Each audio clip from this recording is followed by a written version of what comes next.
freedomslips.com. Any commercial advertising you may hear in this program is of the sole discretion and benefit of the host of whose program you are listening to. Revolution Radio does not endorse any commercial products, nor does it accept monetary compensation for on-air advertising of commercial products, nor will it ever. We are and shall remain 100% listener supported. Any product advertising on this program are considered used at buyer risk, and Revolution Radio shall not be held liable for any claims or damages received from any product advertised within this program. Revolution Radio, where information never sleeps.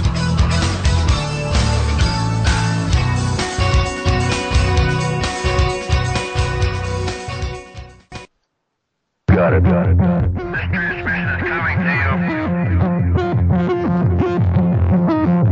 This transmission is coming to you.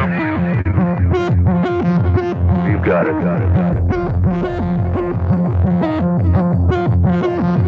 You've got it. You've got it. All right, you are go. You've got it. From sea to sea, All right, you are go.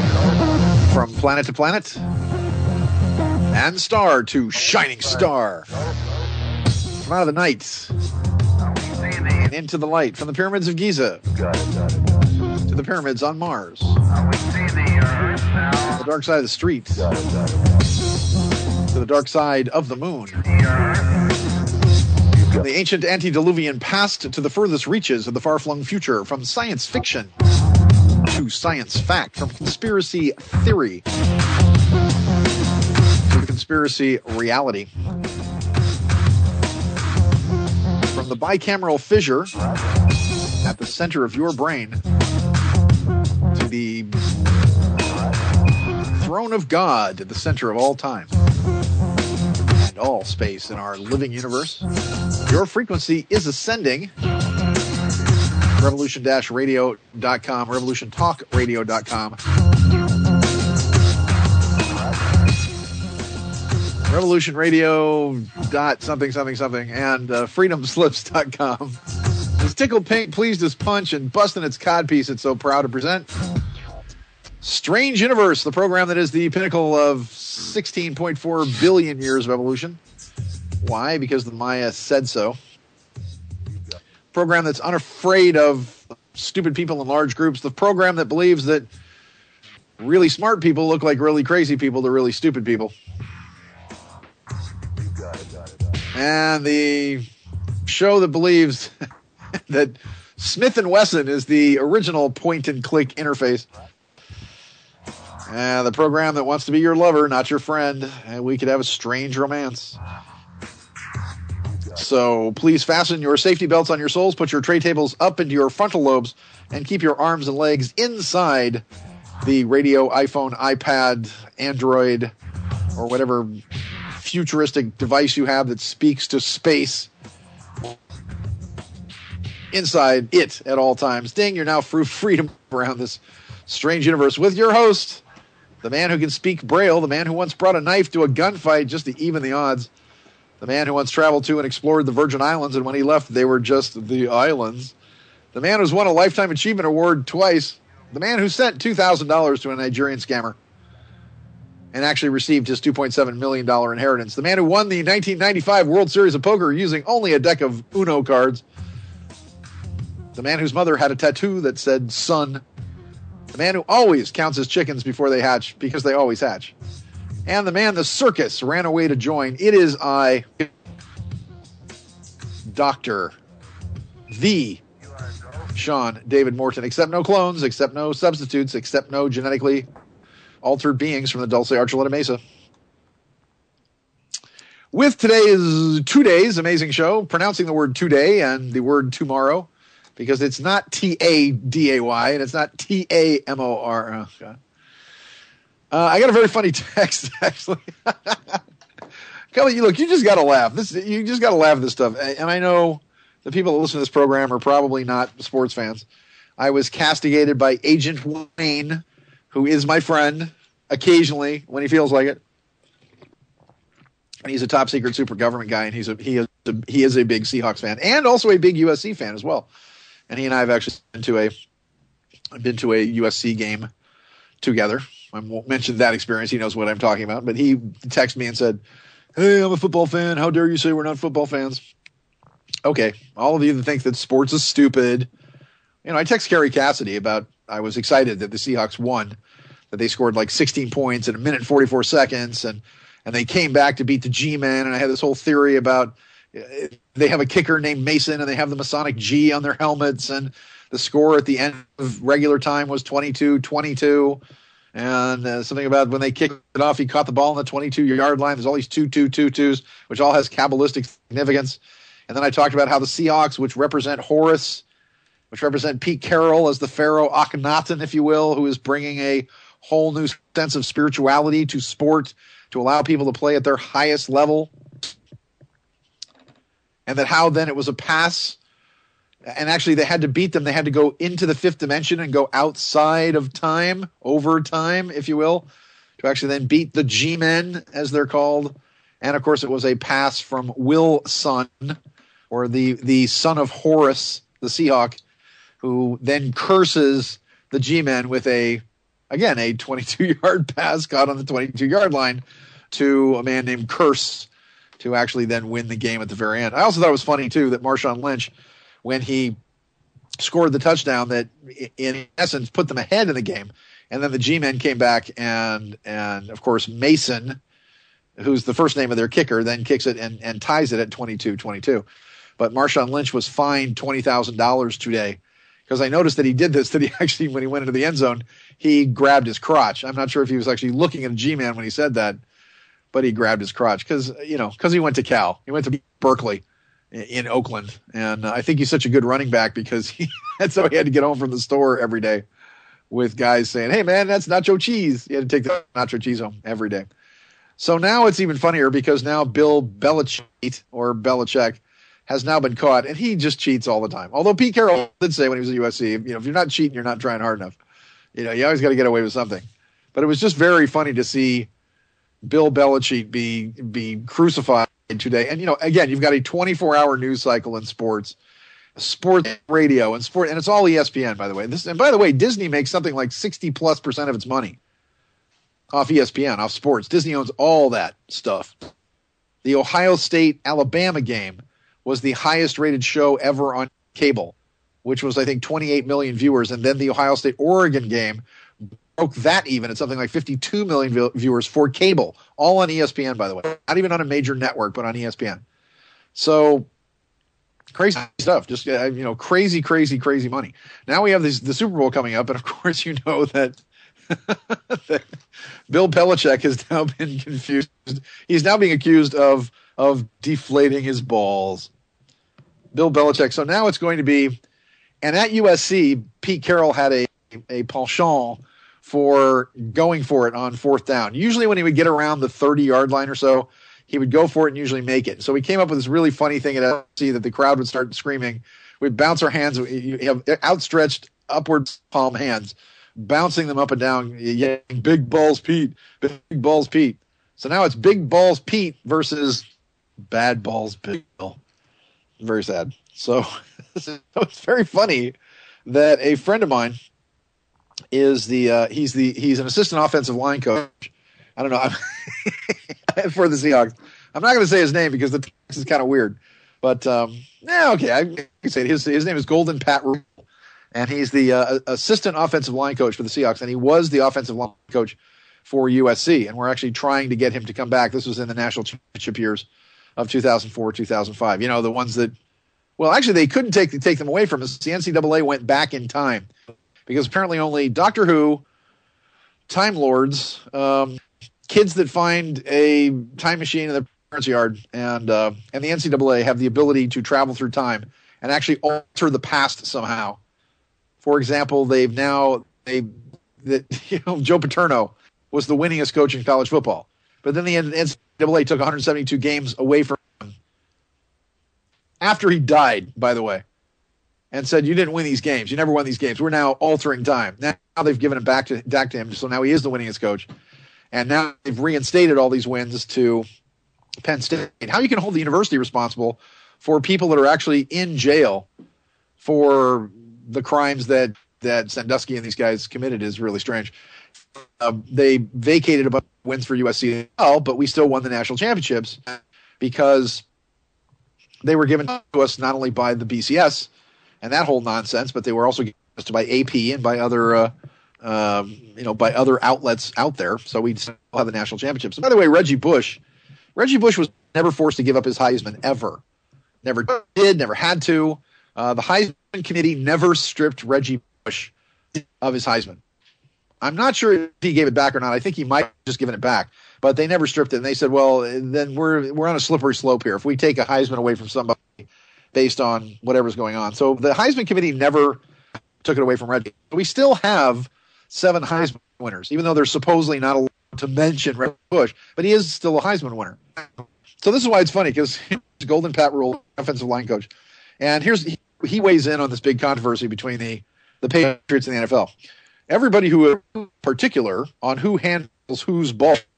An answer for deflated balls was given by Cialis' ball division. They apparently have something to keep balls at max pressure, regardless of weather and tampering.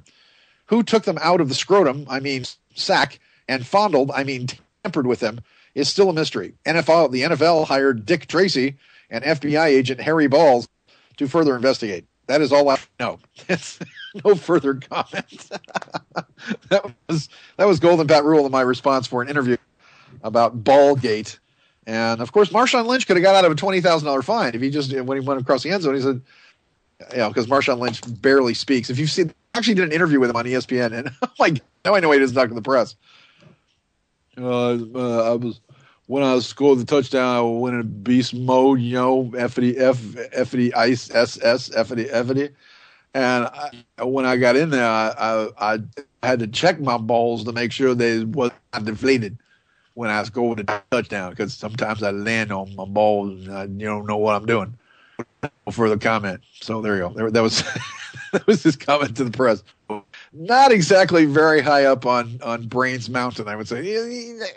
Marshawn's belt doesn't go through all the loops. He doesn't have a full load of bricks. He's about a tuna fish sandwich shy of a picnic. But I would never tell that to him to his face. I would shake his hand and say, "Good job." And he did grow up in a horrible ghetto in Oakland and got a scholarship to Cal and the whole thing. All right, I talk about Nazis today. A little bit about Nazis. We got other things going on. If I've got, there's always people that blog me fascinating things, and so we're going to talk about Nazis. We're going to do some German drinking songs and all that. I'd like to say hi to Heather. Hello, Heather. She's listening. What is this? People send me weird things. All right, I don't know. People send me YouTubes. I can't use YouTubes. I don't know why they send me YouTubes. Okay, all right, that's fine. People send me YouTubes, and I usually can't use them. So, and also hello to hello to Feather Wild with a song suggestion. Thank you, Heather. All right, I promised to talk a little bit about Nazis because we've got some cool stuff about Nazis and some theories on Nazis and some Nazi mysteries. I think we should probably have Jim Mars on. We're gonna have Jim on, I think, in another week or so, where he loves talking about Nazis. Nazis. You got to say it right. Nazis. And, Brad Pitt likes to kill him in movies because he gets away with being a Republican conservative as long as he's killing Nazis and loving the whole agenda, or the Illuminazis. So here's the greatest mystery of the 20th century. And I've talked about German technology. We've talked about German scientists. We've talked about the development of the atomic bomb, maybe, on this show, this program. And it was General David Eisenhower, Ike, who said, had we not won the war when we did, given 6 more months, the Germans would have won the war. And that's a pretty major statement from a guy who was head of the Allied forces during World War II. We had to, after the war, we split scientists up between Russia. They got half of them. Now, it was a very interesting location where these scientists were captured. The German scientists who were taken to the United States were actually captured at a location called Peenemünde. And Peenemünde is in 1943. This is a very interesting battle. This is one of those paranormal moments like Kenneth Arnold naming seeing discs in the sky and calling them flying saucers. the fate of Flight 19, which is the famous flight that went through the Bermuda Triangle and then disappeared, and then we sent planes in after them. The last transmission being, "Oh my God, don't come after us! They're from outer space," and they disappeared. Those planes, also, by the way, are what appear in the opening sequence in Tunisia, I believe it is, where they actually have Grumman A-16 Avengers that actually then appear in the desert, and the Bob Balaban, who's the scientist, comes along and says, "Well, this is the missing Flight 19. Why have they been returned now?" And of course, at the end of Close Encounters of the Third Kind, you also see the missing pilots from Flight 19 all coming back, and they have aged a bit because they've been outside of the time-space continuum, et cetera, et cetera. And by the way, the mystery of Flight 19 was solved by a guy by the name of Wes Bateman, and you might want to look Wes up on the net if you're interested. But Apollo 18, I'm sorry, not Apollo 18, that didn't exist. Apollo 11.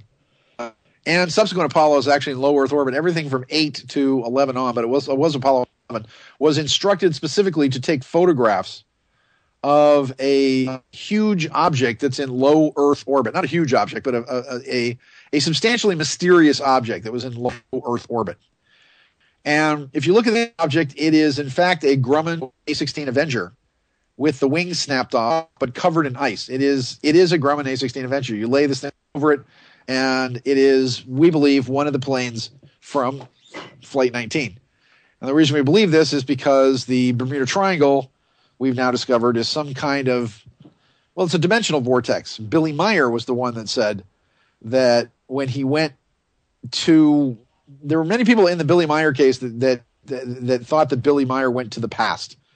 And he never did. He went to a point in the future, but the confusion is that in the Meyer case, there are a number of dinosaurs that he took photos of. He took pictures of a pterodactyl that was actually eating a fish flying in the sky. He took a couple of photos of brontosauruses from a distance and close up, and probably a little bit more than a Swiss farmer with one arm who was living with his family in a trailer at the time could probably afford to fake. But many people believe that these were photos of him traveling to the past, and he said no, that actually he went into a vortex of the Bermuda Triangle that actually acts as an Einstein-Rosen bridge.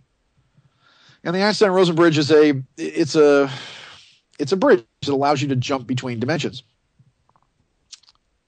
Apparently, maybe there's other dimensions that actually, instead of going into outer space, went to inner space.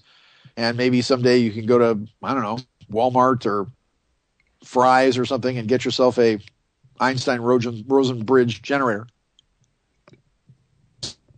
And then you can simply slide between realities. Don't like it here, beach too crowded, slide to a reality where the beach is less crowded or so. But Meyer actually claimed that he went into the Bermuda Triangle and that he came out on another Earth where the more hostile dinosaurs had not become extinct. Man actually learned to live with them. And so we actually had T-Rexes and Brontosauruses and rather benign dinosaurs that were still roaming the Earth at the time. Meyer claims he went to a settlement of these people, et cetera, et cetera. But that has nothing to do right now with the Germans. When we captured Germany at Peenemünde in 1943, there was a famous battle that's in the annals of UFO history, and it's the battle for Schweinfurt. And Schweinfurt was a ball bearing factory, and the Allies were tasked with blowing up this particular factory, the last big heavy industries that was in Germany. Now, by late 43, we had completely destroyed the German railway system, which puts the entire lie to, they're rounding up Jews and they're putting them in rail cars and they're shipping them to the camps and they're trying to exterminate them all. Again, why are they're the Nazis. They could have just shot them right there. Do they really have to round them up and put them on trains and take them someplace else to execute them? But all these Holocaust documentaries you see where, they're loading Jews on trains. Well, the Germans didn't have a railway system after 1943. The Allies had total control of the sky. We'd wiped out the Luftwaffe almost completely. It was by the fall of 43 that most of the German high command realized that the war was lost, and there was no way that they can maintain any sort of war footing. This was also when they were employing Hitler to maybe sue for peace or surrender, but obviously the Allies were not. They were more interested in exterminating the German people, really, than they were in that. So we sent a fighter squadron to destroy Schweinfurt, and what happened is that they were attacked by a fleet of flying saucers that actually had the German Iron Cross on the side of the discs, and they were yelling and screaming, claiming these things were from outer space. The entire squadron, I believe only 2 planes survived, and they managed to actually then limp home, saying these were the German wonder weapons that they were using, that they've got flying saucers, and that they traveled at amazing speeds. And at the same time, you had legitimate stuff that was going on. You had a guy by the name of Victor von Schauberger, and Victor Schauberger had actually, his belief is that internal combustion engines, or as he called them, infernal combustion engines, were basically the work of the devil, and that explosions disturbed the nature of the universe. Now, Einstein was the one who said, I wiggle my little finger and the very stars do quake. Yes, gravity is instantaneous and is linked to all things. Therefore, he figured that having a power source that runs on explosions, which it does, actually creates a vibratory havoc with the universe. Now, you can actually take this to sacred temples. If you look at the building of Solomon's temple as an example, or any of these sacred spaces, there are certain types of wood that you're supposed to use. You're not supposed to use hammers. You're not supposed to use banging. You fit things together with pegs and glue, basically. I think Solomon's entire temple was built with essentially rubber mallets and pegs and whatever. You're pounding in a sacred space, as it was. So anyway, so at the Schweinfurt battle, we had the Americans and the Allies all attacked by flying saucers. Now, after that, they simply seem to have disappeared. But there was a man named Victor von Schauberger who came to the United States in the last years of his life, who actually invented an implosion drive. And it was based on basically zero-point energy. And Hitler was a big fan and financed him. And then even Schauberger said by 35, 36 that a demon had taken over Hitler. And by the way, Hitler, for all you new age types out there, Hitler was a vegetarian. Hitler didn't smoke. Hitler didn't drink. Hitler was into all this metaphysical stuff and whatever else. Meanwhile, Winston Churchill was a disgusting, lying, woman-chasing, chain cigar-smoking alcoholic, and he's the big hero of the free world. But and again, Hitler was what we would consider a quote new age leader today. But in the course of this, you have at the end of the war, you have 750,000 new words that need to be then processed through the lexicon of science for all these things that the Germans had either discovered or invented. As I said, by the end of the war, they discovered the jet engine, for example, for the V1, V2 rockets, the jet pack, which they called the Himmelstormer, all the designs for the modern aircraft we have today, the F-117A, the YF-11, the 747, the SST supersonic transport, everything that you can think of comes from originally German designs. Designs, by the way, of Victor Schauberger. And Victor Schauberger was a fish and game warden in Austria before he took up science, and he would study fish, and that fish could actually just float in a current, and with the most minimal of effort, a fish could achieve very, very high speeds through basically a viscous medium being water. So he began to think, well, if air is like water, maybe we should design aircraft the same way, and he started designing aircraft actually like the fish that he saw, because they just needed a minimum amount of effort to be able to move through the water with their bodies. Therefore, with a minimum amount of effort, they should be able to move through the air.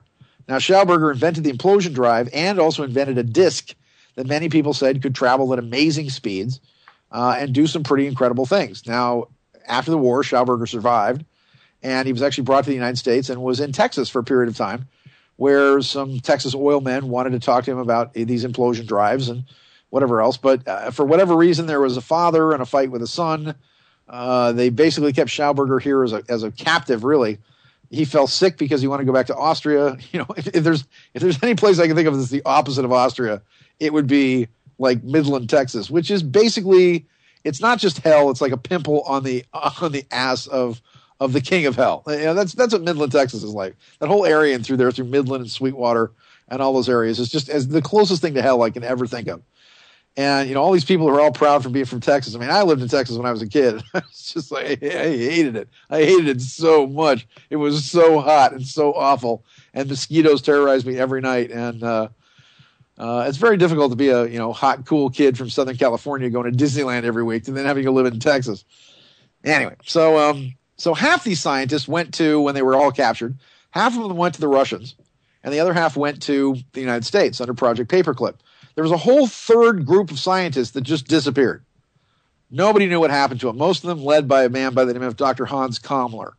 And Kammler just piffed, just vanishes into space, along with another group of these scientists. And the Russians and the Germans had a huge battle over where these scientists were. Now, there were people who say they went to Antarctica. There's people that say maybe they went to the moon. There's people that say that whatever they were doing, that Brazil was a good idea. And Hitler had made all these comments about that he made a very famous speech where he said that in the last days of the Battle of Armageddon, when East finally goes to war with West, my last battalion will be there to tip the scales. Now, the last battalion many people thought that he was talking about was actually flying saucers, flying discs with all these weird drives. So we have a massive amount of proof that they built these things. We have plans, we have photographs, we have discs that actually have everything from the Nazi symbol on it to the German Iron Cross to whatever. But here's the great mystery of the 20th century. How the hell did the Germans go from Sopwith camels and biplanes, which were held together by canvas and wire? I mean, it was a big thing for them to even mount a gun on these planes because they had to figure out a synchronization of the blades so that when you actually had a machine gun in this, you didn't shoot your propeller off. How do they go from that in approximately 1918, 1919 to within a little less than 20 years? We're talking by 1920, 30, by about 35 or so, maybe 15 years, suddenly they develop discs and craft and all kinds of amazing things that can fly at spectacular speeds. Well, this is one of the big lost metaphysical history questions of the 20th century and what the generation of this is. And it makes for a novel that nobody's ever written yet until I probably write it. It makes for an adventure the likes of which you would never know. This is a perfect Spielberg movie. If you know Spielberg, as a matter of fact, this movie Iron Sky, if Spielberg had done it as an Indiana Jones film where, Indiana Jones goes to the moon, it would have flown. Would have been a lot better anyway. But so this is going to be a pretty important article for future reference, or pretty important show for future reference. Now, there's some information that comes from what they call white extremist forums. But it doesn't make the information less valid. And needless to say, I don't agree with the people on that forum. But I want to talk about a woman named Maria Orsic. I've been talking about her in lectures for quite some time. And Maria Orsic, also known as, or Orsic, and she was from Zagreb, but she was also known as Maria Orsic. And she was a famous medium. She was a channeler who became the leader of a group called the Vril Gesellschaft. And she was born in Vienna, Austria. Her father was a Croatian immigrant from Zagreb, and her mother was from Vienna. But so they eventually moved to Zagreb. And Maria soon followed the German national movement, which was active at the time. The main goal of the movement was to annex Austria with the German Reich. And, of course, Austria voted to do that by 98% or so to align itself with Germany. So we're going to talk about that. We're going to talk about what's known as the Nazi Bell and some super science for about the next half hour or so, and then we're going to go into various stories and news of the day. This is Strange Universe Radio with all fact, no fiction, all theory and reality mixed together.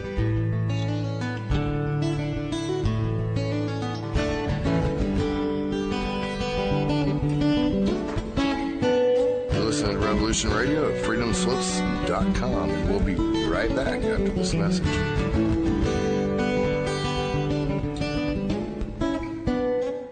Imagine. Just imagine.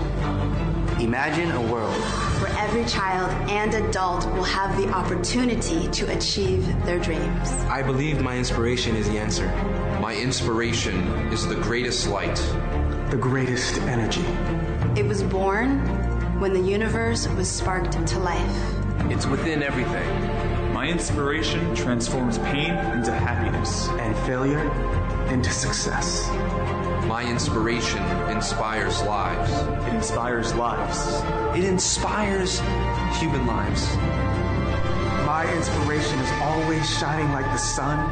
But it doesn't mean that it's alive. For centuries, my inspiration was in prison. In prison. In prison. It doesn't belong there. Its home is to be known to all people. My inspiration is in trouble. We are fighting for its life right now. Right this moment. This moment. Millions all over the world want to go beyond their limitations. Liberate their dreams and reach success. The failure of us all to be someone is the biggest disease of all time. Each day our brothers and sisters die. Please help us to birth this inspiration to life. And that will stop this disease. Help us get the word out of our inspiration. Help us. Help us. It's our shared belief for a better future beyond the horizon. Let's write the future. Heroism is here. Stand up and grasp it. Stand up. Stand up and grasp it. Stand up. Stand up. Stand up. Stand up. For the dreams of all people. This is Nighthawk from Revolution Radio, freedomslips.com, and now is your time to stand up and make a difference or fade away. Ladies and gentlemen, can I please have your attention? I've just been handed an urgent news story, and I need all of you to stop what you're doing and listen. On the go? Still want to listen? Don't have one of those fancy phones with too many buttons. Don't know what an app is? Or you don't even care? Well, we got you here at Revolution Radio. Now you can dial in 24/7 to listen to our shows. We have a number for Studio A and Studio B, and best of all, it's free. Don't forget, your carrier charges for your cell phone provider may apply, though, so check with your cell provider to make sure. So ready? Here you go. Get a pen. Here's the number. Studio A is 712-432-6958, and Studio B is 716-748-0112. Thank you very much for listening to Revolution Radio, freedomslips.com, the #1 listener-supported radio station in the world. Epic story spanning 40 years in the life of Dr. Ted Humphrey and his involvement with time travel, Area 51, the Tulsa Missile, the Montauk Project, the Shadow Government, and Dr. Humphrey's meteoric rise to become head of an all-powerful global organization engaged in a desperate race against time to save our world. At 17, Ted's father, a brilliant government scientist, disappears, and Ted makes it his life's mission to discover his father's fate. This leads to him being drafted into beyond top-secret projects, making the most valuable machine ever built, a device that can move through space and time. As time tech is developed, Ted is taken inside an elite, clandestine group of men dedicated to hiding a deadly truth that forces from beyond the stars could lead to Earth's destruction. Ted gets guidance from people further down and outside the time stream, never knowing who he can trust, while still seeking to solve his father's disappearance. Sands of Time is truly remarkable, a rare look behind the curtain of the black world of super technology, and shows us, once again, that all we have come to accept as reality is wrong. And now, for the very first time, Sands of Time Volume 1 is now available in paperback for only $25. Read the book that Amazon ranked 5 stars. Also in ebook and dynamic voice spoken word audio, all at Amazon or StrangeUniverseRadio.com. Read this book and never be the same.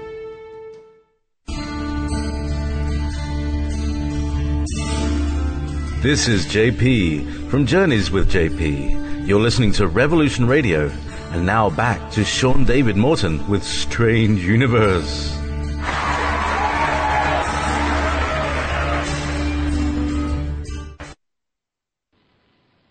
They are listening to your phone calls. Like, oh my God, then I said, then they said, then she said. The NSA is reading your emails. Why, yes, I would love a bigger penis. The police are taking your guns.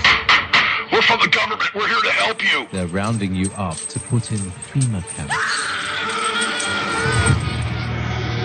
Obama is having all white people shot. Oh, y'all gonna make me lose my mind. Up in here, up in here. A solar flare, an asteroid army, and Planet X are about to wipe out all life on Earth. And you'll have a ringside seat for all that chaos, death, and disaster with Revolution Radio. If ignorance is bliss, then it's our job to make you absolutely miserable with stories the mainstream media won't touch with the greatest hosts on earth. And since we're all doomed anyway, give all your damn money to Revolution Radio, the #1 listener-supported station in the world.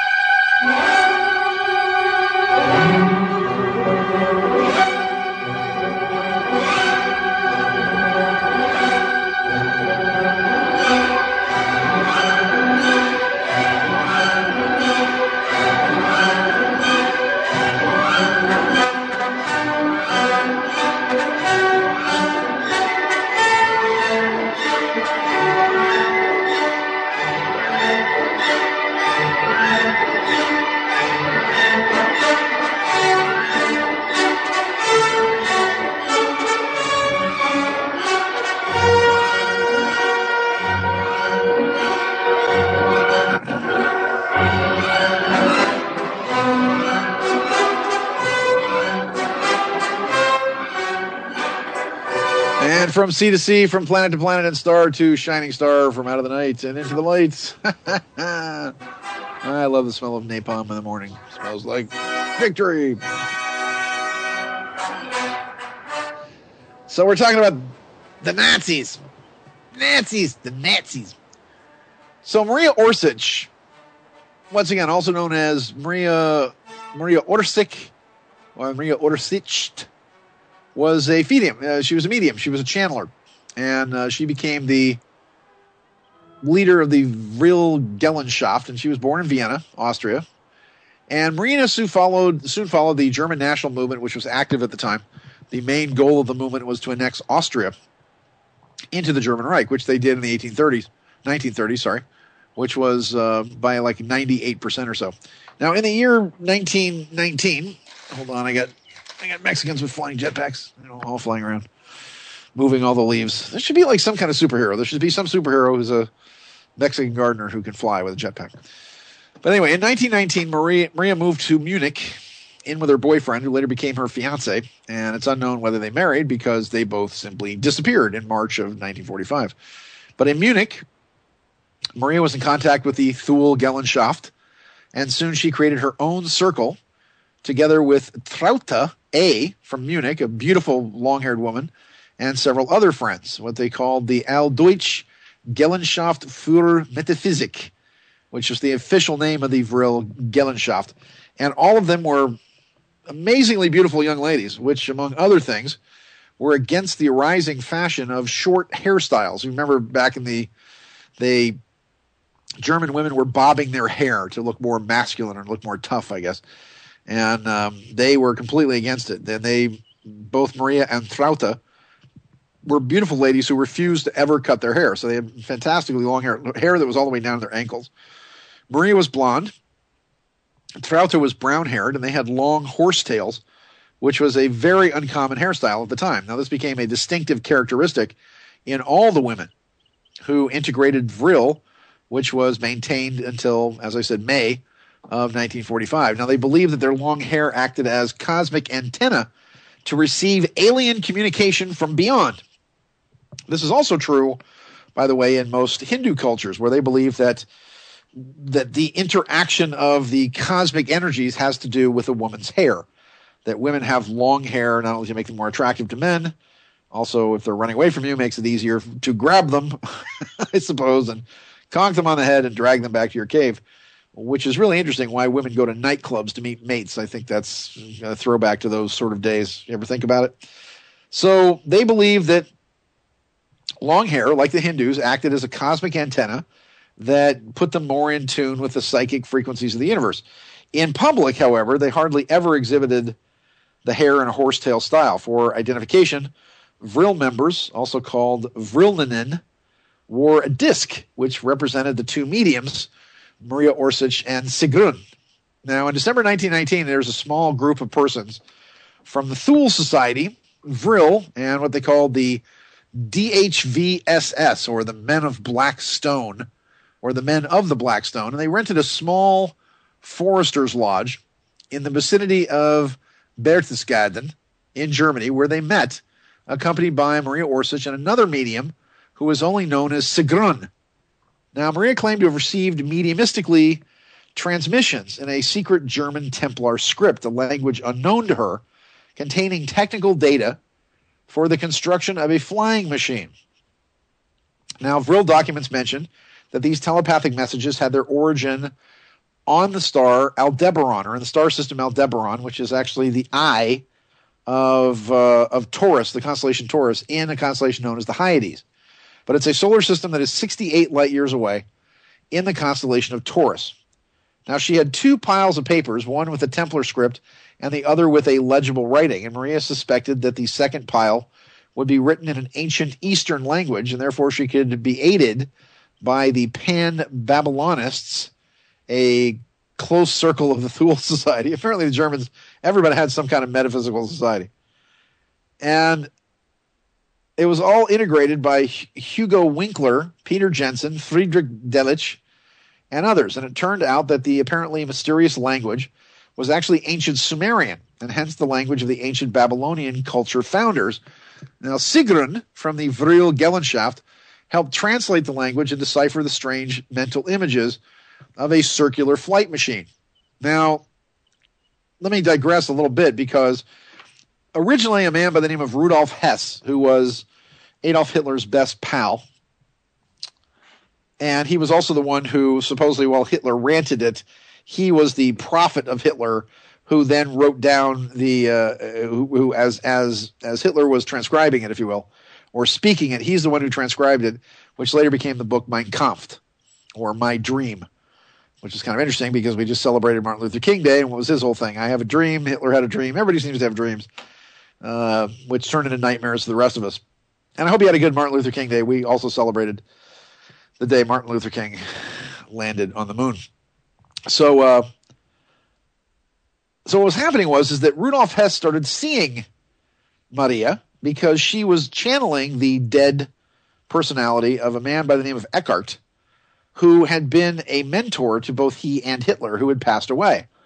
Now, suddenly something happens where the spirit of Eckhart says, I must go away, and other spirits wishes to speak to you. And suddenly Maria takes a big, deep breath and begins to shudder and speaks in this completely sort of alien tone of voice, where she now claims that she is channeling beings from Aldebaran who are called the Sumi, which sounds a lot like a Jewish law firm, actually. And the Sumi are now claiming to be the Sumerians, and that they, in fact, then actually colonized planet Earth well over 500 million years ago. Again, the dinosaurs were 65 million years ago. The planet's, I don't know how many billions, 6 billion, I think, years old. But they supposedly first actually colonized Earth 500 million years ago. Now, the challenge is that then not only did they started speaking Sumerian and communicating Sumerian concepts and ideas to Rudolf Hess then got a friend of his who ran the Thule Gesellschaft Society, a man by the name of Siebattendorf. And Siebattendorf then began to bring scientists, and Sigrun then began to channel or automatic write in ancient Sumerian and started giving them actually designs for flying saucers. Now, the concept of other science or alternative science matured in the time following the years of the First World War. Now, because of the financing difficulties, it took 3 years until Maria Orsich, who was being questioned, by the way, by all these scientists, and she was actually giving technical data and designs and whatever else, a woman with very little education. But an actual flying machine project started to take shape, and by 1922, parts for the machine began arriving independently from various industrial sources, which were all paid for in full by Siebattendorf, the Thule Society, and the Vril Society. Now, in late November of 1924, Maria Orsich visits Rudolf Hess in his apartment in Munich, together with Rudolf von Siebattendorf, the founder of the Thule Gesellschaft. And Siebattendorf wanted to contact Dietrich Eckhart, who she had been channeling before for Rudolf Hess, who had died the year before. And Eckhart had translated Ibsen's plays into German, which I'm sure made them even more boring than they were. If you've ever had to actually be in an Ibsen play, which I had to in college. But one of them published in German and published in the magazine Auf gut Deutsch. And he'd also been a member of the Thule Gesellschaft. To establish contact with Eckhart, Siebattendorf and other Thulists, among them Ernst Schultz-Strauthaus, joined hands around a black-draped table. Now, Hess always found it unnerving to watch Maria Orsich's eyeballs rolling back in her head, showing just only the whites of her eyes, and to see her slumping backward in her chair, mouth agape. But Siebattendorf smiled in satisfaction as the voice of Eckhart started coming out of the medium. Eckhart announced that he was obliged to let someone else's voice come through, however, with an important message. And this made Siebattendorf actually at first very angry.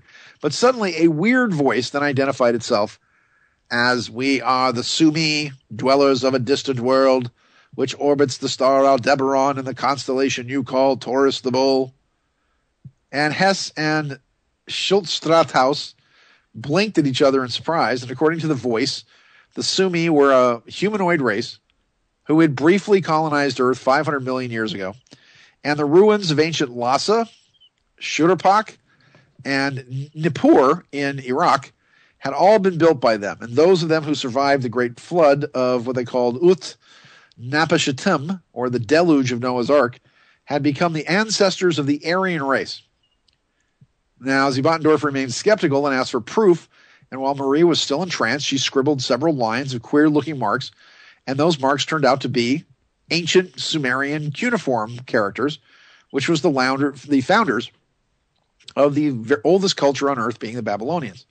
So in December of 1943, Maria attended together with Sigrun a meeting held by Vril at the seaside resort of Kolberg. And the main purpose of the meeting was to deal with what they called the Aldebaran Project. And the Vril mediums had received precise information regarding the habitable planets around the sun Aldebaran, and they were willing to plan a trip there.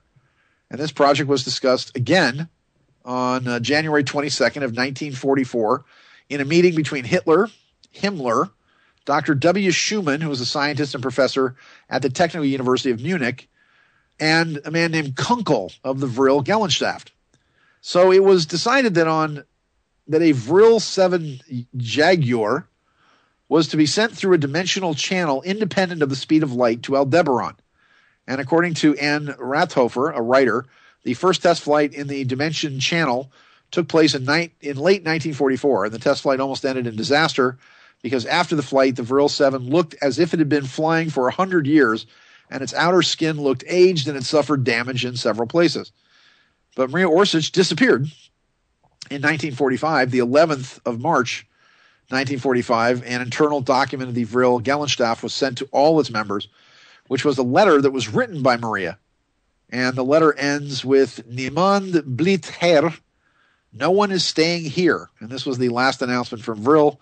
And since then, no one has heard from Maria or the rest of its members. It is speculated that they all escaped to Aldebaran after that. So it gets even stranger because now we delve into one other kind of interesting thing, which has been a mystery for a long time. And the mystery has been the mystery of what's something known as the Die Glock, or the clock, also known as the Nazi bell. Now, there was a couple of different things on this, and as you know, from my book, Sands of Time, I talk a great deal about this in the book, and there's a couple of different theories on this. So specifically on the, let me see. So I'm going to find my other document here that I was going to do for you. Let me see. That one is. No, that's not that one. There it is. Huh. No. Okay, hold on. I'm just going to find it real quick. It's right. There we go. Okay, now, a man by the name of Herr Dr. Hans Kammler basically set up it was a real guy, and he was the most powerful man outside of Berlin in all of Europe. At one point, he had 14 million people. Virtually the entire European continent were enslaved under his iron fist, if you will. And it was believed that Kammler, who was a junior officer, rose in the ranks scientifically and militarily and politically when they found a device in the Black Forest of Austria that looked like a huge bell that they actually later on became known as the Nazi bell. Now, there's some people that claim that they'd actually built it. There were other people that claim that they found it and then back engineered this object.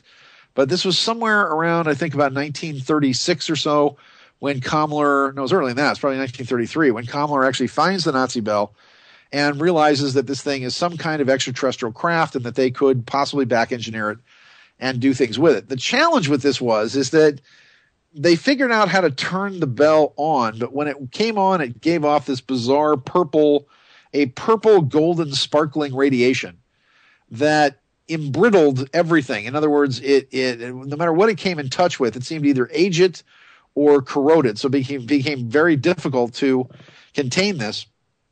And of course, it would do the same thing to human beings. And so Kammler had really no compunction of taking slaves in the concentration camp and sending it in to clean up after the Nazi bell tests, which of course made them sick and they would die.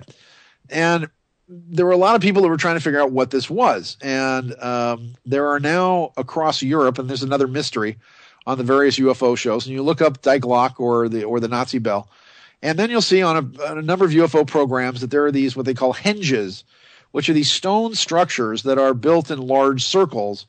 And people believe that they were resting areas like landing pads, if you will, for German flying saucers. Others believe that the saucers themselves somehow came over these things, and that they were also built for what they call the henges, for these stone henges as well. Now, this is where it gets, I mean, there's a real story here to the bell that, if you're interested, which of course it's my show. If you're not interested, you can turn it off and listen to somebody else. So you have in 1919, you've got Maria Orsich channeling the spiritual mentor, channeling his Eckhart guy, who's the spiritual mentor of Hess, Hitler, and Z. Bottendorf. And when Maria began to channel the Sumi and the founders of Sumeria 500 million years ago, and supposedly the first colonizers of Earth, Hess brings his pals. They brought more scientists. Maria and the naked Vril Damen girls. By the way, she had 5 girls at one time that they called the Vril Damen. And these 5 girls would actually usually channel naked. Their hair was amazingly long, mostly down to their ankles. And they were devoted. These girls gave them all the science that they needed. And the Aldebaranians, or the Sumi, were talking about how they wanted this inner core of Germans to achieve what they called the Rumflügen, or space flight, which would make a great name for like a new Volkswagen, I would think. The Rumflügen. So the Germans could build ships to fly to the home world of the Sumi, which is in Aldebaran, in the Taurus constellation, approximately 68 light years away. So they began to develop the Vril and the Haunebu programs. And we have plans for these. We've got all kinds of proof for it, of the Vril 1, 2, and 3, and the Haunebu. But at the end of the war, when everybody knew that it was over, when they knew everything was lost by the fall of 1943, because they had no air presence whatsoever. The Allies were just bombing stuff right, left, and center. There were no roads, there were no railroads, nothing. So Herr General Hans Kammler, and this is all in my book, Sands of Time, he actually puts the Die Glocke, or the Nazi bell, into operation. And since the completion of it in 1942, once again, mostly from the Orsich notes of how to work it, the device they found, but the Orsich notes said, this is what you do with it, this is how you work it, this is how you test it, this is what it does. But it had been tested and refined, but never really fully used. So the bell was the second part of what they called the Vril Aldebaranian Star Drive System. I don't know the code number they used. I don't know the code number we used, but it was To accept, press 1. To send a voicemail, press 2. Okay, I don't know what that is. To accept, press 1. Hello? They called in and it went straight to that, so I just hung up on them. Continue. Oh, okay, that's weird. Went straight to what? It just started automated. Oh, all right. Go, continue. All right, that's weird. So here we have you've got what the bell really was, and I don't know how it fell out of the sky the way it did. Nobody really does. But it was the Vril Aldebaranian Star Drive System. And it was not used in any way, shape, or form for the V rockets. Those were all jet engines that was being developed by Wernher von Braun and that whole gang, which later was the Peenemünde scientists, who later came to the United States, which later were under Project Paperclip, and Wernher von Braun became the head of basically NASA of the American rocket program. And it was those Germans and those scientists that basically took us to the moon. But it was the principal drive unit for a deep space transit. And this is why the Americans, the British, the Russians all got their hands on the small disc craft, but they just couldn't make them fly. Even the guys in Germany working on the disc craft did not understand the principle behind them. The disc craft was made to just get off the ground and take them into, and even the disc craft, just simply because of their design and what was going on with them, they could also travel at pretty amazing speeds. But all they could do was basically get them off the ground and maybe take them into low Earth orbit, if that, and fly no more than maybe 150 kilometers and then hover. And that was it.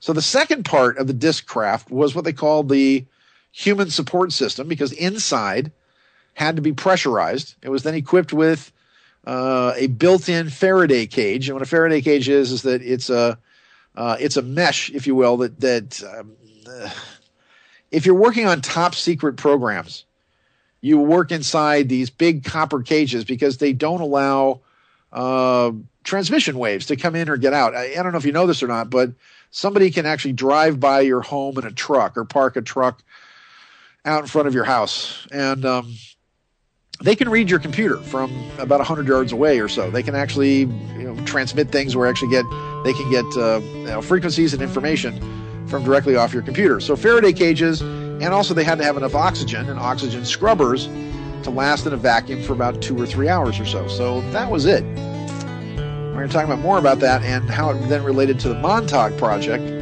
and what it did after this. Once again, my book, Sands of Time, books 1 and 2 in the Tempest Future Chronicles, they are available at strangeuniverseradio.com or on Amazon.com, where we have a 5-star rating. So we'll be back with more Nazi stuff after this.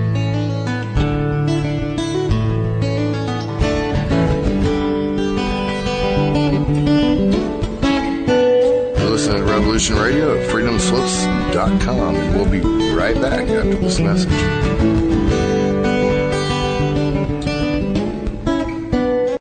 Enjoy your extra big-ass fries. You didn't give me no fries. I got an empty box. Would you like another? Extra big-ass fries. I said I didn't get any. Thank you. Your account has been charged. Your balance is 0. Please come back when you can afford to make a purchase. No. I'm sorry you're having trouble. trouble. Come on. My kids are starving.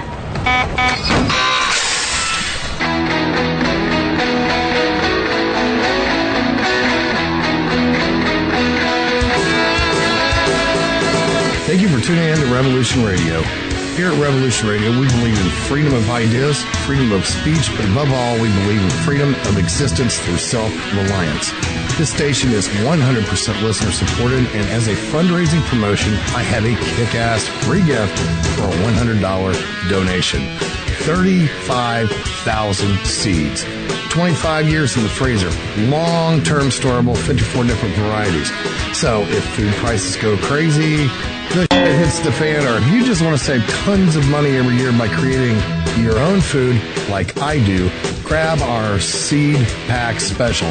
Just look for the banner on the homepage at freedomslips.com. Don't be a statistic. Don't be part of the problem. Be part of the solution. We need, as humans, to start taking care of ourselves and not depending on the megacorps to provide unhealthy, nasty food. Included in this package is also a DVD with 900 survival and off-grid living documents and the offline home canning how to do everything website all on the DVD. So when you're growing all that food, you know how to can it, store it, preserve it, etc. with all these documents. So thank you for tuning in to Revolution Radio at freedomslips.com. I hope that you will pick up this package and start learning to be free. Revolution Radio, freedomslips.com, where information never sleeps and freedom is one seed that needs to be planted.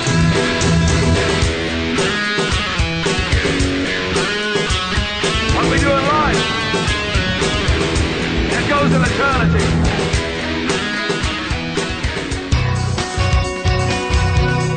Thank you for listening to Revolution Radio at freedomslips.com. Any commercial advertising you may hear in this program is of the sole discretion and benefit of the host of whose program you are listening to. Revolution Radio does not endorse any commercial products, nor does it accept monetary compensation for on-air advertising of commercial products, nor will it ever. We are and shall remain 100% listener supported. Any product advertising on this program are considered used at higher risk, and Revolution Radio shall not be held liable for any claims or damages received from any product advertised within this program. Revolution Radio, where information never sleeps.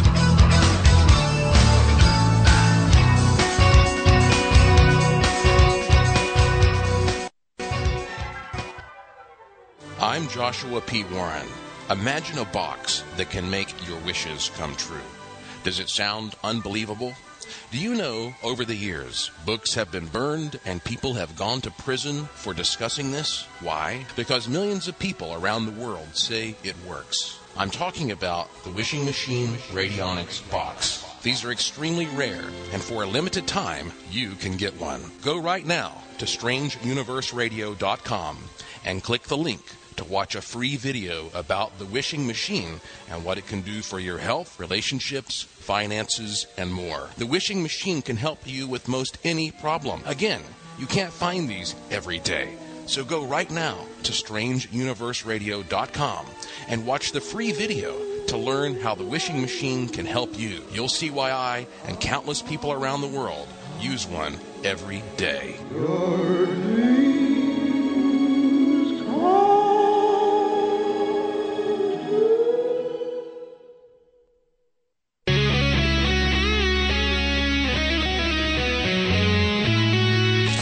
Ladies and gentlemen, your lives are becoming more difficult as the life force of your world is draining away. Have you noticed that as everything around you seems to decline, one thing still grows? It is the power of your rulers. None of their plans and directives have solved your problems or made your life better. The only result has been their increased control over you at the cost of your freedom. Do you know why? You gave them the power. They called for your sacrifice, and you thought it was noble.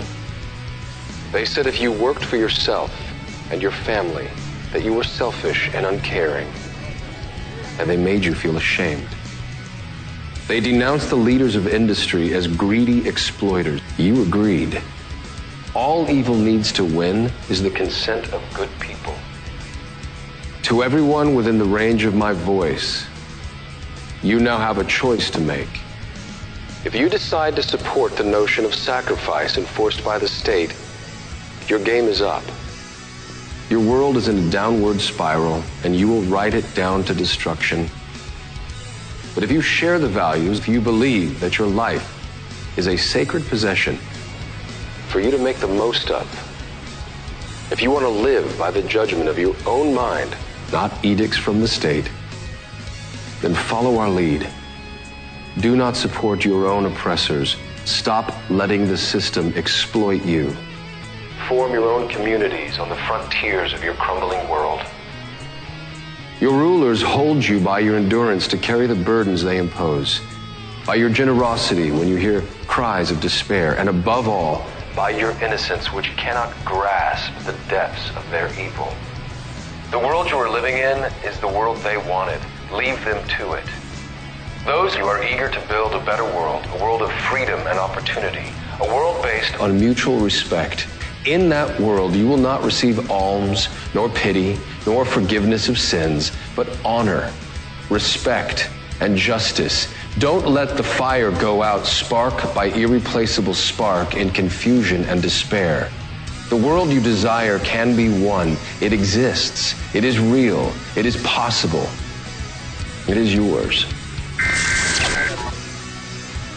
Revolution Radio, freedomslips.com, the #1 listener-supported radio station on the internet.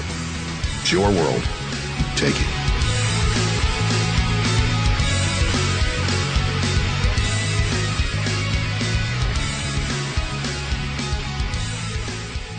Ladies and gentlemen, can I please have your attention? I've just been handed an urgent news story, and I need all of you to stop what you're doing and listen.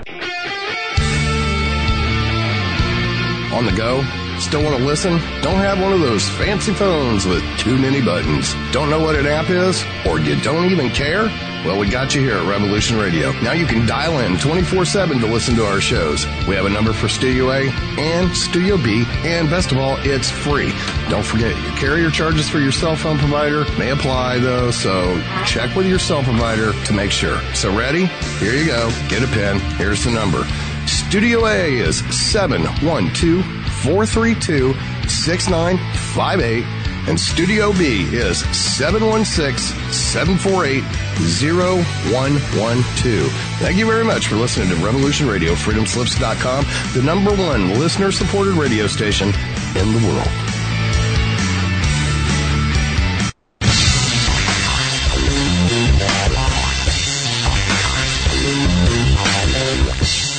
This is Lorian Fenton from the Fenton Perspective. You're listening to Revolution Radio. And now we take you back to Strange Universe with your host, Sean David Morton.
Strange Universe Radio.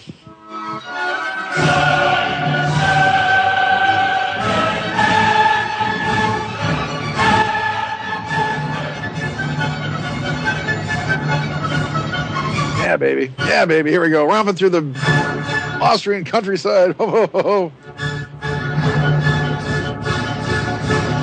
The big German girl named Gretel. There you go. Oh, my goodness. I need to go out me droogs and commit a little of the ultra-violence then. Oh, Alex and Dim and the gang.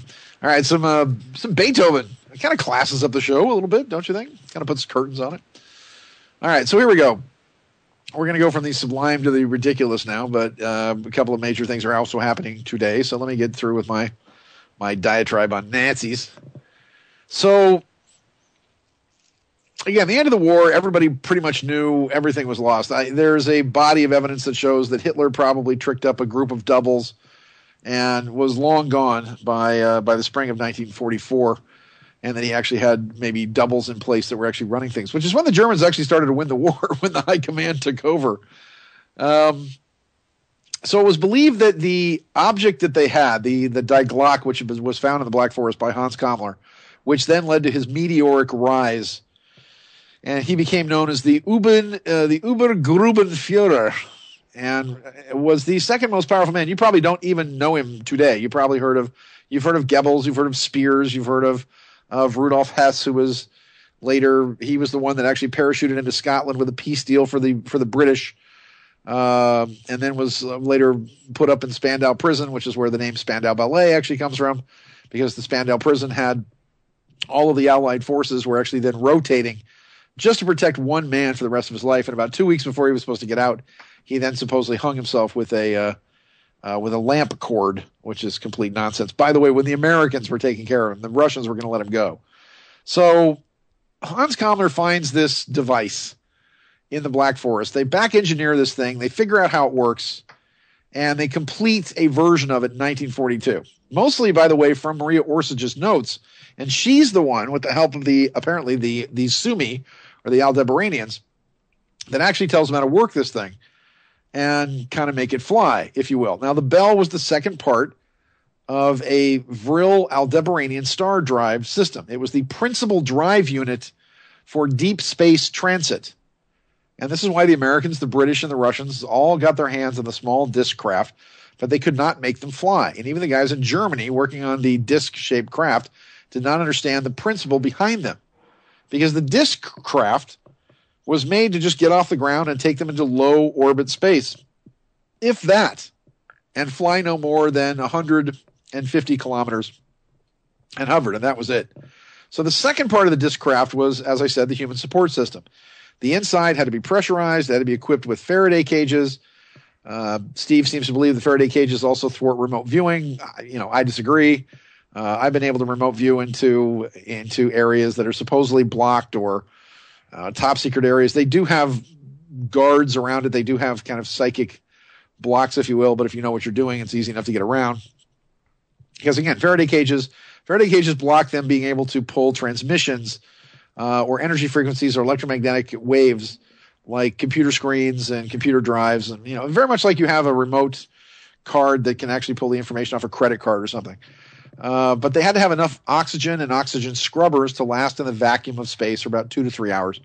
And that was pretty much it. And that is one of the reasons why when Avro of Canada tried to build the re-engineered Avro car for the U.S., and then what was known as the Silver Bug project for the United States Air Force, both failed. Now, the Avro car, as I understand it, was basically nothing more than a kind of a saucer-shaped hovercraft.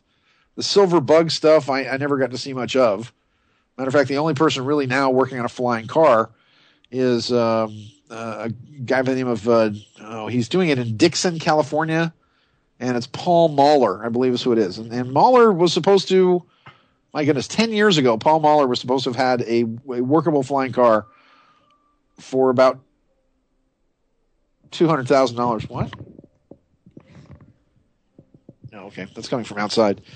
Anyway, they had Dr. Reinhard Meath's plans that were all made under Hans Kammler. Now, you already know how the bell works. Actually, I described how the bell worked in my book, Sands of Time, in pretty intense detail. So you're going to have to buy Sands of Time in order to get it. What they did is they did a mock-up of the inner workings of the bell, but a huge version of this thing in a place called Montauk, New York, in a huge camp called Camp Hero. And what in essence it is that you have I don't know if I should go into the scientific explanation of it. You have two rings that are spinning in opposite directions. You have one ring that's spinning that's spinning clockwise, another ring that's spinning counterclockwise, and then you have a neutral ring in the center. And in essence, what you're doing is you're spinning liquid mercury to almost the speed of light, to very, very high levels of speed, and then working them these two different ways are working them these two different ways. You create a null field in the center that allows you to, one of its functions or one of its purposes is it allows you to teleport from place to place. Now, this is pretty strange because apparently if you were to teleport from point A to point B on Earth, I just want you to think about it. We all think of the Earth as being stationary, or at least, the ancients did, or I don't know, Democrats or people in the Midwest.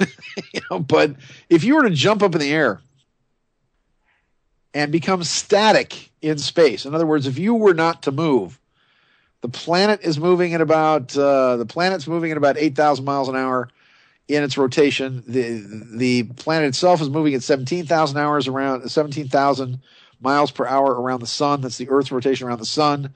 The sun is then moving in rotation actually around around the central core. The sun actually rotates around the Pleiades, the constellation of the Pleiades. And actually the central sun that we actually rotate around is a sun called Alcyone in the constellation of the Pleiades. So the sun is actually rotating around that at some ungodly speed of 50,000 to 60,000 miles per hour. And then the galaxy itself is then rotating. So again, if you jumped up in the air and became static, you would be left in space a long way back there. You would be where the planet Earth was, I don't know, a week ago or so. But the strange thing about it is that when you're doing this kind of stuff within the morphogenic field of the planet, you can actually teleport from one place to another. Now, part of what we were doing is that we were teleporting probes into the heart. So we already had teleportation technology, but we were teleporting probes into the heart of Russian nuclear experiments because we were studying the time-space dilation and distortion at the center of atomic explosions. There was a reason why the Etherians, not what they call them, what we call them, these tall white beings who were having this conversation with Dwight Eisenhower in 1953, there was a reason why they were trying to get him to stop atomic testing in the first place, because it rips holes in the dimension of time and space, which threatens their existence from the Greys, if you will, or the Zeta Reticulans, or wherever they come from. So anyway, but the Die Glock at De Ries near the Czech border was much smaller and much more powerful, and there were these circular stone henges, these round stone holders, if you will, in Germany that were designed in such a way to contain the bell so that it could not attain flight. And today all that's left is the superstructure at these various sites. But the process was as follows. Once they built the 100-meter, that's almost 300 feet across, by the way, Vril 3 craft, and attained Raumflügen, a group of those selected to leave Earth were then placed on one of the disc crafts. It would gain flight only about 50 to 60 feet in the air and then move directly over the harnessed bell device. And once in place, the power was raised to 80% inside the bell. And then at a certain point, the flight control officer hit the external drive button. And the standing wave that had been formed inside the bell then went zoop and reversed itself and headed straight up into the air, directly underneath where the disc craft was hovering, enveloping it in this strange, sparkling gold and purple cloud. And piffed, it was gone. Now, 65 light years away to Aldebaran, where all it had to do was really land. I mean, the thing, in essence, was a teleport device. Full travel time to those inside the disc craft was about 3.5 hours, which was also, by the way, all the oxygen they had, because after 4 hours, they had barely enough oxygen to get anywhere. But several of the disc delivery craft were returned to Earth via a similar system on Aldebaran. But after only a couple of trips, the craft were completely falling apart. And this had to do with a process called embrittlement of metal that is caused by exposure to the sparkling gold and purple high radiation fields. Everything just disintegrates when it came in touch with this stuff. And this is what was happening to the ships. It disintegrated everything it touched.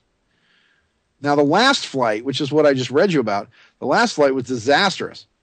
And when the ship returned, something had gone wrong with the containment system, and the ship looked like it had aged 100 years, and all the people inside were now skeletons, as the radiation had literally melted the flesh from their bones. This is what they call the purple radiation as well. This is what Kammler would send in the drones, if you will, send in all the prisoners from the concentration camps. You want to earn an extra merit? Go clean that purple goo up. And then, of course, when your arm turned to dust and fell off. So, in certain circles, it's believed that another great mystery of ufology, if you watch any of the shows on cable, is an object that landed in Kecksburg, Pennsylvania, and it was a probe that was found in December of 1964, December 9th, I think it was. And it was found, and again, some people believe that it was actually the Nazi bell, the Die Glocke, which actually jumped through time. But many other people believe that it was simply a test shot that was actually done by the Soviets who had found a similar device. Without having proper restraints on their bell, it jumped out of phase and then back in. And the only problem was that the Earth was revolving. And where it came from, where it came back in was not where it had gone out, which the Ruskies had really not accounted for. And again, the bell just went static in space, and the planet just moved on, and it came out somewhere in Pennsylvania. And by the way, in the last few days of the war, the German scientists near Wenceslas, probably named after Santa Claus, they were working on the bell. They were in a huge mine near the town. And they were all working on the bell, and they took the restraints off the Die Glocke and turned this thing on.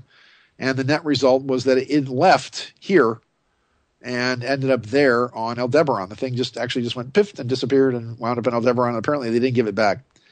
Just another addition. Currently, there are craft, and you can look this up on the web as well, but stuff that was being developed out at Area 51 was called the TR-3A and the TR-3B Astra. These are super spy planes. And it's really nothing more than this Bell device that's actually built into an aircraft form. So that should give you some of the real background, other than all this other stuff floating around. It's pretty much sheer nonsense. So that's as close as I can get it to the truth or to the source of what's going on with all this stuff. So there's a little ufology for you on Strange Universe. The TR-3B Astras are these huge black triangles. It takes 8 men to fly them, and the black triangles actually have little fins on the side, and they look like big manta rays. And there's a huge quantum field in the center, a big swirling pool of brilliant white light energy. And when this thing gets mad or wants to go somewhere, this TR-3B Astra, you see this swirling effect inside the actual pool. And that then expands outward to a sphere, and then that sphere, which is contained within the ring at the center part of the craft, and then the sphere goes all the way out, and it envelops the craft. And then it just, when it implodes, it actually then rips a hole in the time-space continuum. Not very gently, I might add, because we're Americans and we don't care. We're busy. We need to get places, and the thing goes poof, just disappears. The last time something really great seen of this, again, if you want to check your internet, although if I eventually have the money to hire an assistant here, eventually we'll have a web page where we'll put all this stuff up for you, and then you can just simply go to the Strange Universe Radio webpage. But if you look for TR-3B Astra over France, there was some fantastic video, probably some of the best video ever taken of it over France. It was taken right outside of Paris in 2008 by a couple of kids there, and you actually see all the workings of the ship, including the quantum pool at the center, that then becomes a bubble inside the quantum ring, then envelops the ship, and then the whole ship just disappears. So there is that. All right, before I get into the serious stories here, okay, from the sublime to the ridiculous. This is absolutely true. This is from Unilad These are trending videos now. This is an actual trending video, and it's it's very brief because it's absurd. But if you don't know what there's a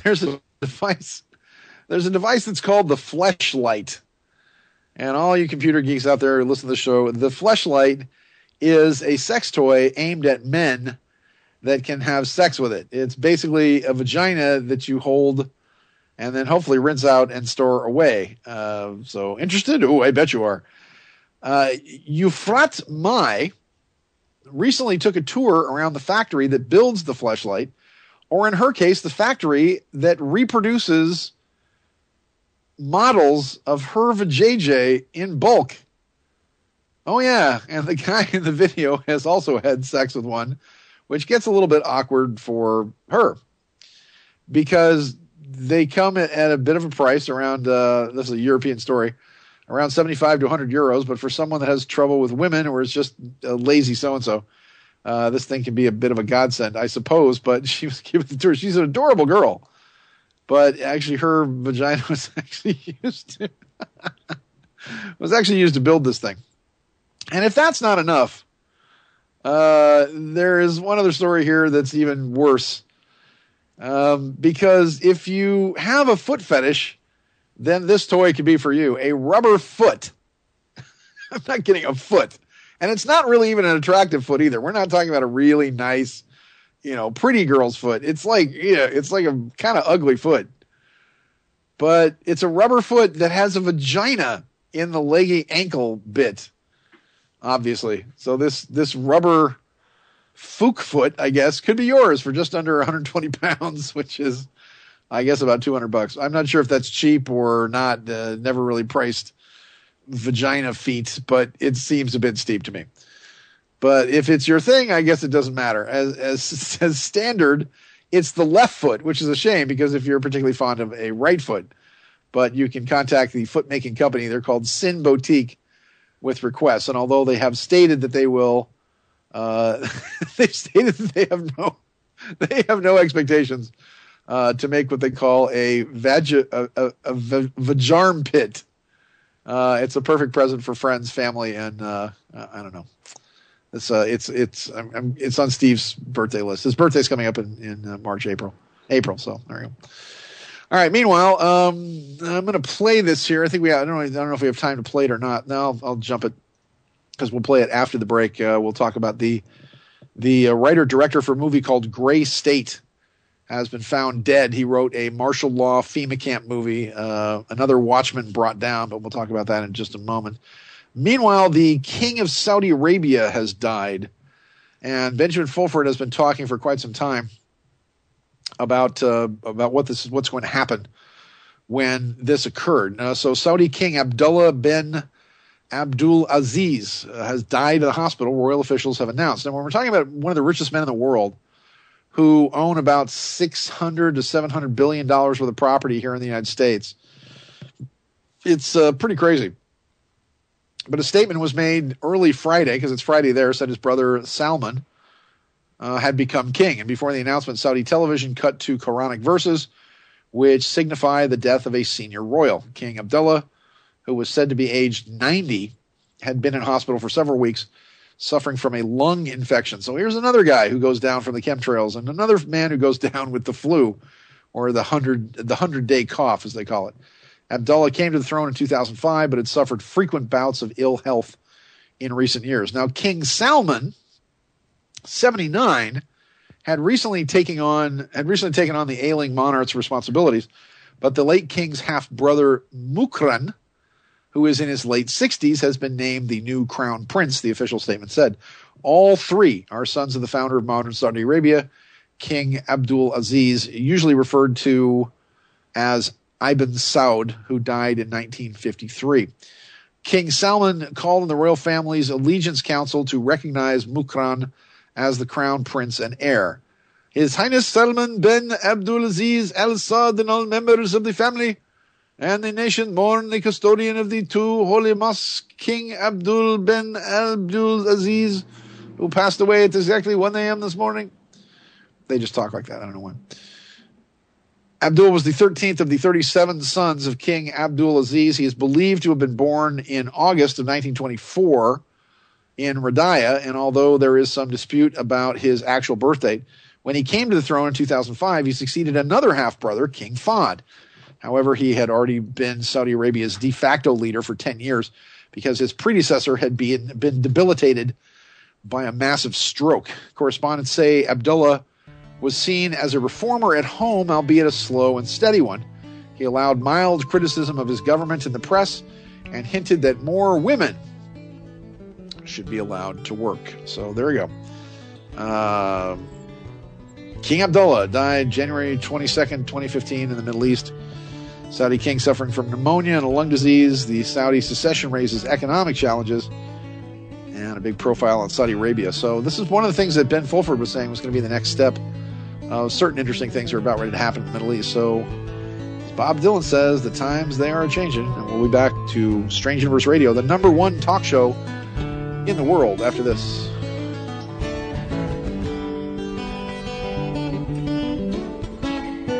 You're listening to Revolution Radio at freedomslips.com. And we'll be right back after this message.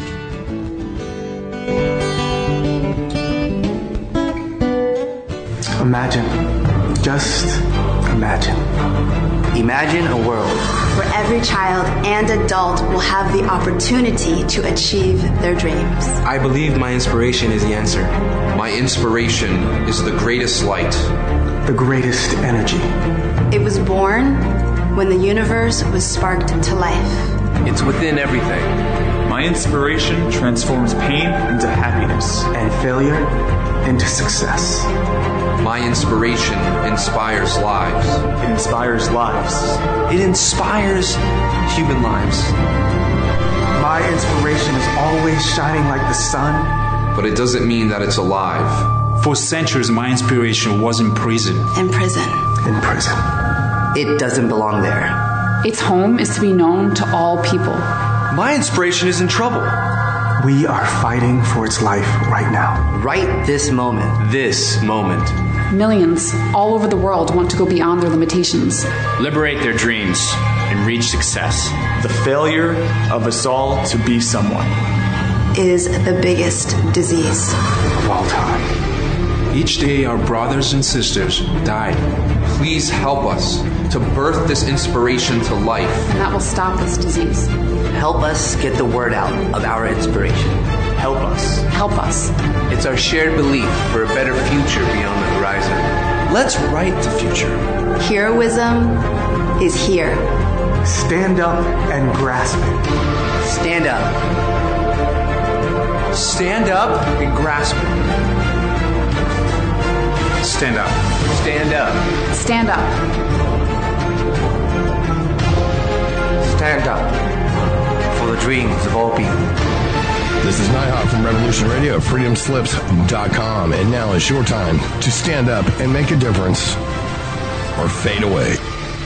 Ladies and gentlemen, can I please have your attention? I've just been handed an urgent news story, and I need all of you to stop what you're doing and listen. On the go? Still want to listen? Don't have one of those fancy phones with too many buttons. Don't know what an app is? Or you don't even care? Well, we got you here at Revolution Radio. Now you can dial in 24/7 to listen to our shows. We have a number for Studio A and Studio B, and best of all, it's free. Don't forget, your carrier charges for your cell phone provider may apply, though, so check with your cell provider to make sure. So ready? Here you go. Get a pen. Here's the number. Studio A is 712-432-6958. And Studio B is 716-748-0112. Thank you very much for listening to Revolution Radio, freedomslips.com, the #1 listener-supported radio station in the world.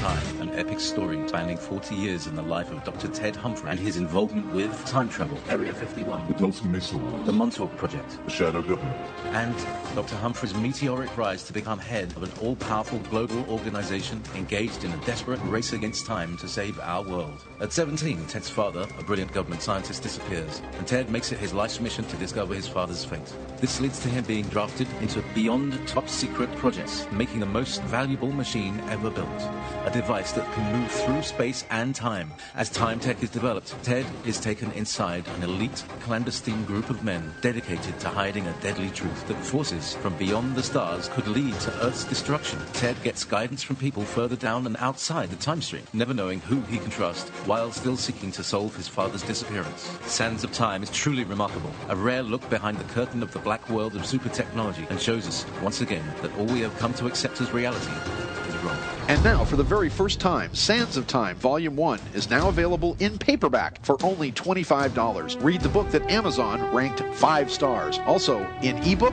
and dynamic voice spoken word audio, all at Amazon or StrangeUniverseRadio.com. Read this book and never be the same.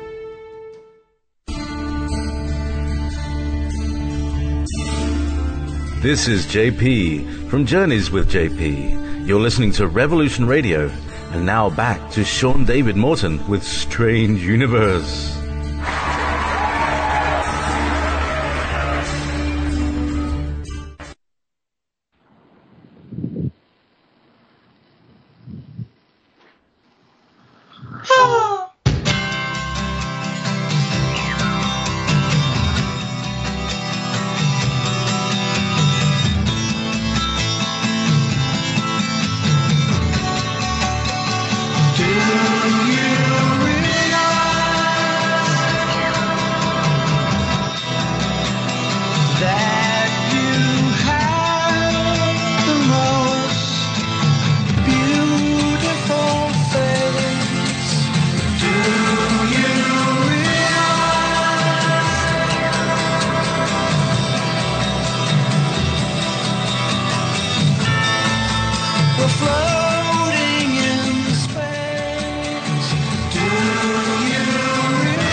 That's the Flaming Lips. That's from Yoshimi Battles the Pink Robot. A fantastic album. Nothing Flaming Lips has ever done before or since has been any good, in my opinion. But that one particular album, Flight of the Magicians and Do You Realize It? And that is for my loving and lovable and wondrous and amazing and genius wife, Melissa. So do you realize that everything makes you cry? So there you are. All right, my buddy Kenny Keeling, otherwise known as Kid Show Business, because he knows how to run my show way better than me. He says, get your bullets, beans, and Band-Aids together. It's going to be a wild ride from now on. A couple of things. There's a huge controversy over the entire movie about American Sniper.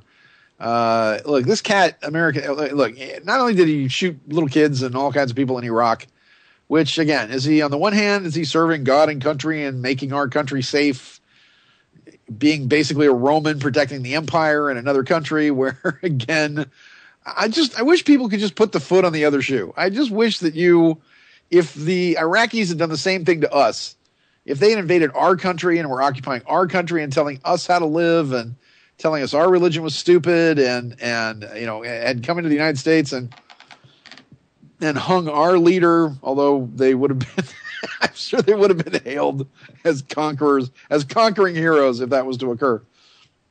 And they had snipers and towers that were blowing people up. And, once again, I go back to the line from the Brad Pitt movie Fury, where people are saying, why don't these Germans just give up? And Brad Pitt goes, would you? And it's just, once again, to see us invading other countries, oppressing people, it's all urban suppression. We have not fought an actual war against an army with a real country and real tanks and real guns and real bombs and real planes. We haven't fought a real war with anybody since 2003. Oh, Sean. Yes? And a thing that reminds me of that, because you said it yesterday, you said it again today, is that in the movie Gladiator, in the beginning, the Romans are conquering the Germans in the movie Gladiator, in the beginning of the movie, and they make the same comment about what's left of the Germanic tribes and their resistance, and they talk about the fact that they aren't quitting either. Well, because they have nowhere to go. I mean, the Romans can always get up and go home. They, anytime you're invading another country, where are they going to go? How can they not fight to the last person? So the whole thing with this guy is that not only, so they write the book American Sniper about him, but he comes back to the United States, and apparently killing people didn't scar him so much because he then puts together Kraft. He works with Kraft, or is one of the founders of this Kraft Industries, which is a gang of mercenaries who also were for hire, go out and kill more people. Then you have his Kraft crew with the logo on their shirts and hats from the comic book character The Punisher. It's like a white spray painted skull, and you see them with their backpacks and their hats, and they are implicated also in the false flag that occurred in Boston. The big bombing at the end of the Boston Marathon, which was then put up on police and emergency blog sites the day before. Injuries which were impossible. Crisis actors all over the place. Once again, no blood. People with legs blown off, who you learn later had really had their legs blown off in Afghanistan. So he was part and parcel of all of that, and then was mysteriously murdered, and along with going through a major divorce with his wife, and she's all weepy now about, oh, he was such a love, and of course when he was alive, he kind of hated his guts. So Paul Craig Roberts was doing the J.B. Wells show, and Paul says to Ken, you need to get your house in order, get what you think you might need, do everything you think you might need. Now, that's today from the retired second man in the Treasury under the Reagan administration. And, well, that's no bullcrap, buddy. So no quote, reliable source just in. This is real. Trust me. So look what was published about Obama on WorldNet Daily. Jerry Corsi, Obama aligned with Al-Qaeda. General Valley came out today and confirmed that Obama was apparently aligned with Al-Qaeda. So, it's all very interesting stuff. And, of course, now the Saudi king is dead, which means that Saudi Arabia is going to go into complete freefall. And OPEC is basically done. I mean, OPEC is over. They've disbanded it. And so it's all that. And actually, the actual quote about the Germans was, why don't they ever stop, was what they said. And Brad Pitt says, would you? That was the exact quote from that. Now, with that said, another loss here. Kind of depressing note on Thursday, but a writer-director of the controversial movie called Police State. This is another one of these movies that they did with crowdfunding. But Police State, martial law movie, which is actually called Gray State. And he's been found dead in an apparent murder-suicide along with his beautiful wife and 5-year-old daughter. According to a breaking news story, screenwriter David Crowley, along with his 28-year-old wife, had not been heard from since Christmas. Now, apparently this is not such a big deal. People who noticed that things were piling up at their house. Now, they were filmmakers. They went out of town quite a bit. They said they were going out of town somewhere for Christmas, or he was going on a shoot. So nobody thought that it was strange that he and his family would simply disappear. But they were only just recently found about a week ago. So nearly a month has gone by.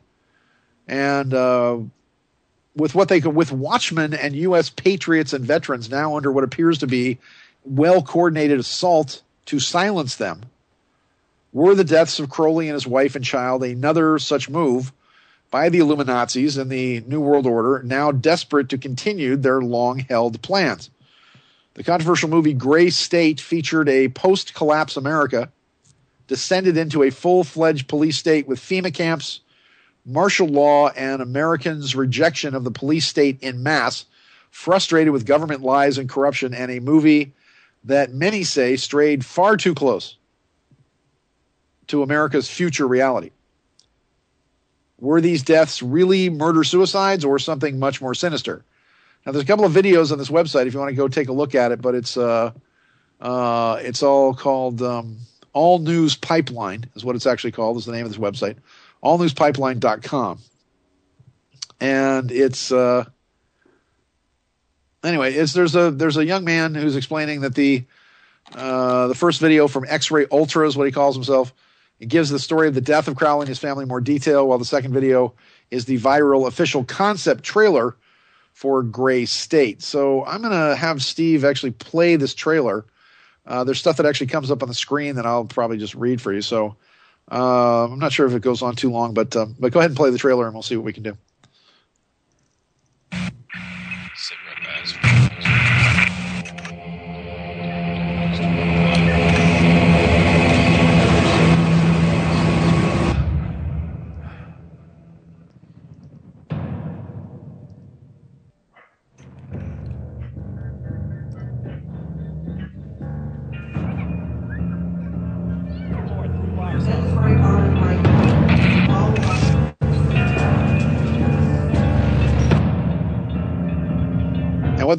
Okay. I'm probably going to have to explain it because it's pretty nonverbal. It basically shows it shows a child. Now I don't think I can play the whole thing, but it shows QE 4 announced, travel suspended, martial law declared, a child getting a triangular tattoo burned into his arm. When society falls. A woman comes into a grocery store, there's nothing left. Those who panic die first. And now it's got guys in FEMA outfits, people wrapped in American flags, them attacking and killing whole mobs of people. With every weapon of the state turned against us. How long can we resist? It shows doors being kicked in. It shows mobs of people being clubbed. Now it shows former Marine Corps guys in resistance meeting in basements and FEMA just executing people in the street and a woman with a bag being put over her head. It's pretty post-apocalyptic America. Basically what they did is they just took the war in Iraq and put it on the streets of the United States. It's pretty impressive. More prisoners being shot, more people being taken away, more guys in FEMA outfits, and of course, our heroes. The second American Revolution is what it says, may not be remembered. Last night I dreamt about how things were. Yes! Of every enemy of the state! And then I woke up here.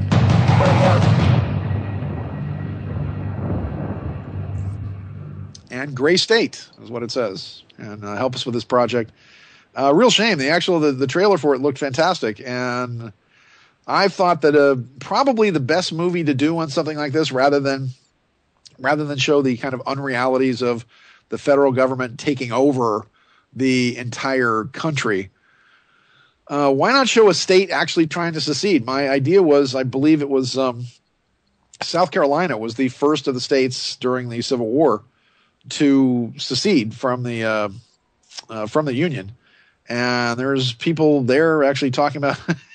Talking about how there's people there talking about how the challenge here would be what would happen if a state, and I've actually talked to people about this because there was a male and female general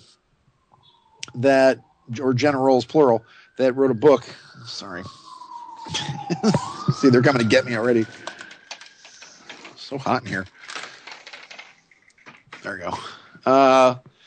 There was a male and female general that were talking about what would actually happen in, I think it was 2015. They were talking about actually 2015 if one of the states in the Union decided that they were going to secede, and what would be the reaction of the federal government should this happen. And I think that would make it a fascinating movie. If you do have a state that just wanted to self-determine itself and simply pull out of the whole deal.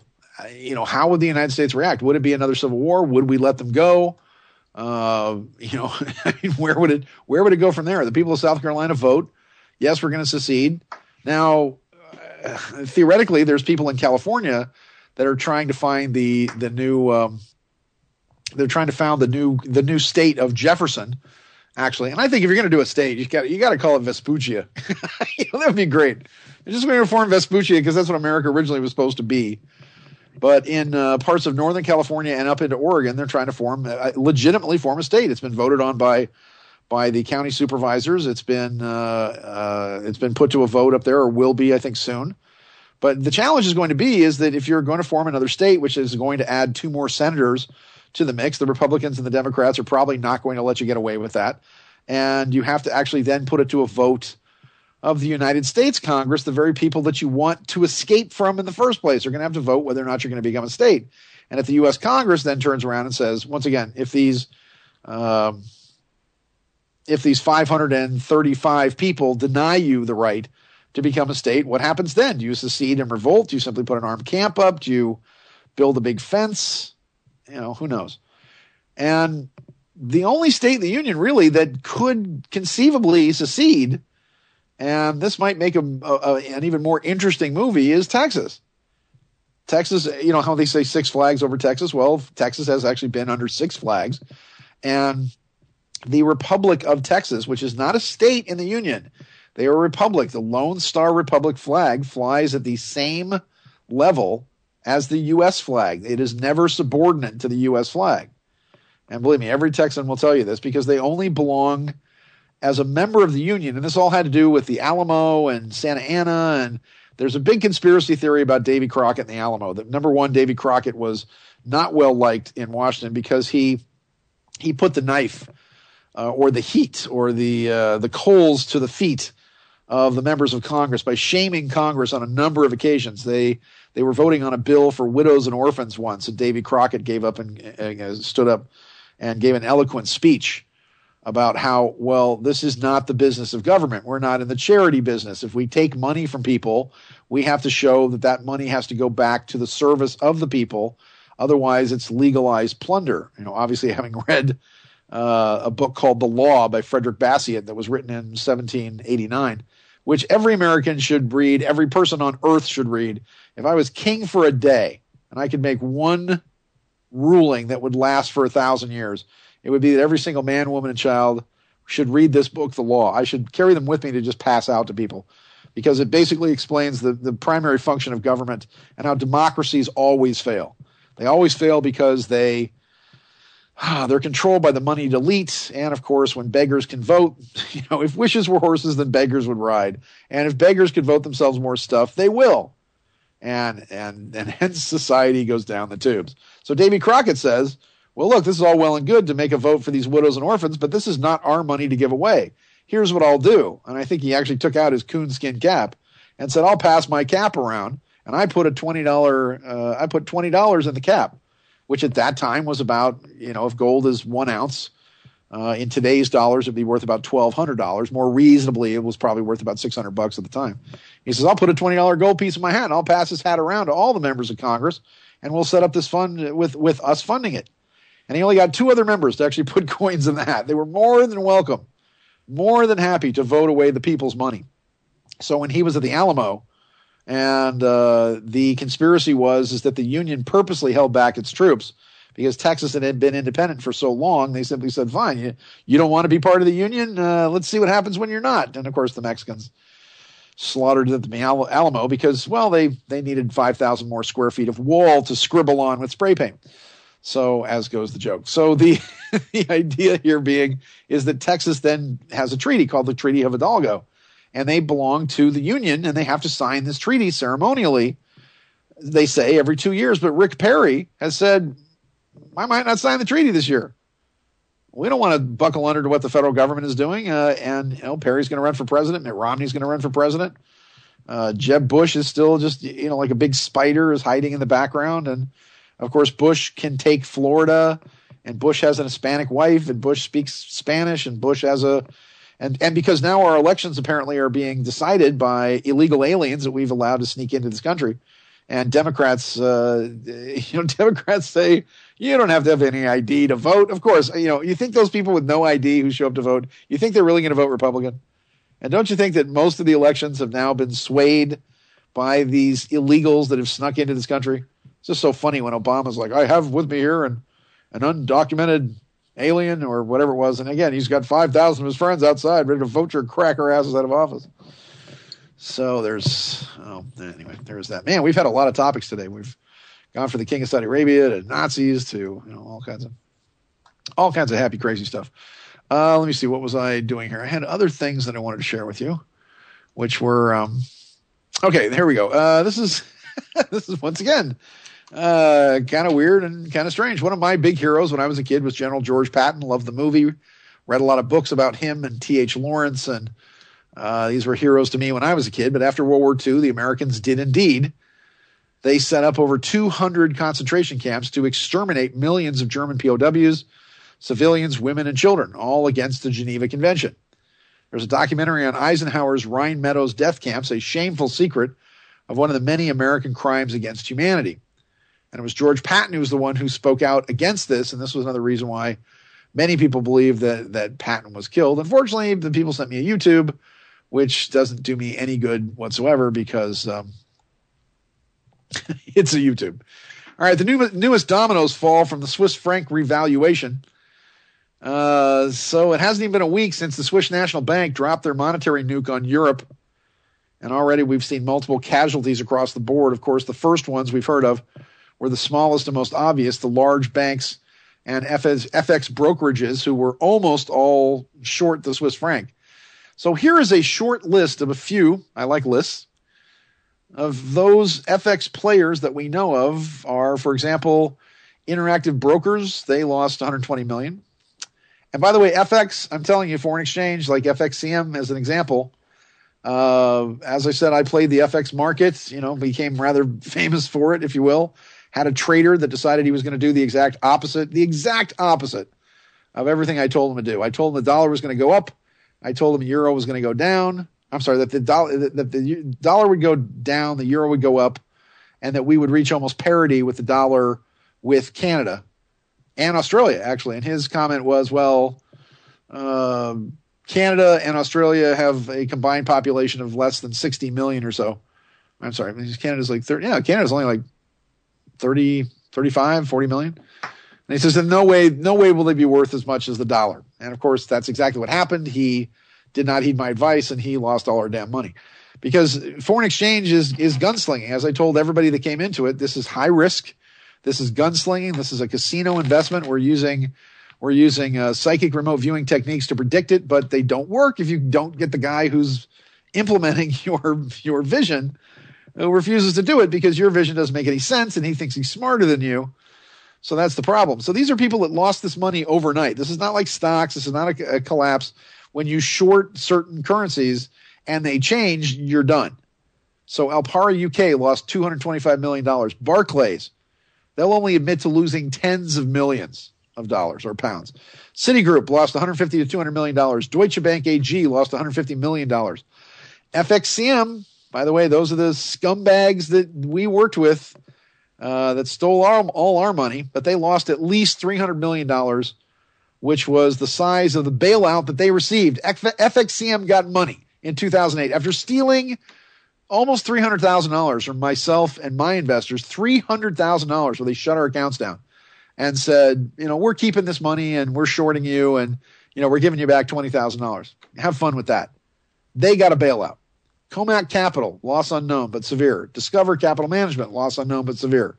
Credit Suisse Group, loss unknown but severe. Saxo Bank, loss unknown but severe.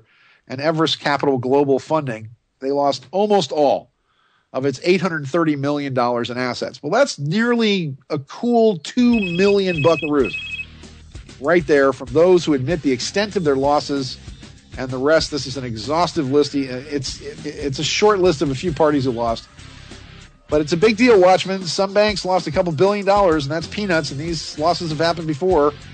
And why should we be concerned about this? Well, because it looks as though there might be a real financial collapse in the offing. But we'll talk about that tomorrow. Strange Universe Radio, the ongoing adventures of Sean David Morton.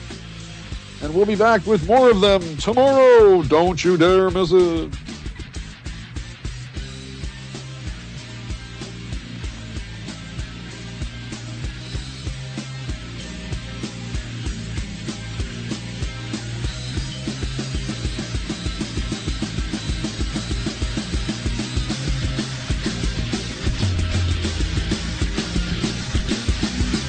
Thank you for listening to Revolution Radio.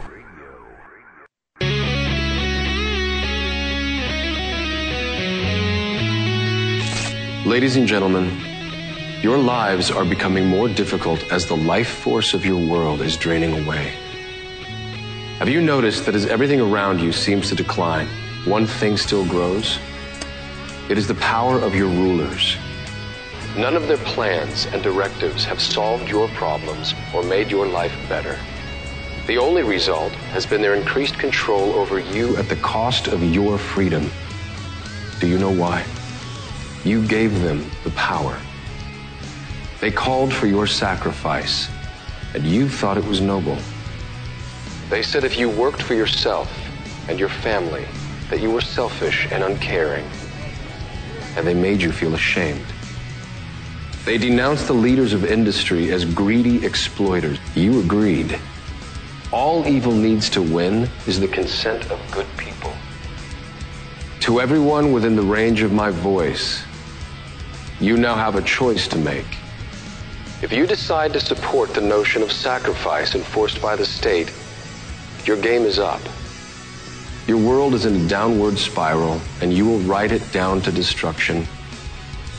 But if you share the values, if you believe that your life is a sacred possession for you to make the most of, if you want to live by the judgment of your own mind, not edicts from the state, then follow our lead. Do not support your own oppressors. Stop letting the system exploit you. Form your own communities on the frontiers of your crumbling world. Your rulers hold you by your endurance to carry the burdens they impose, by your generosity when you hear cries of despair, and above all, by your innocence, which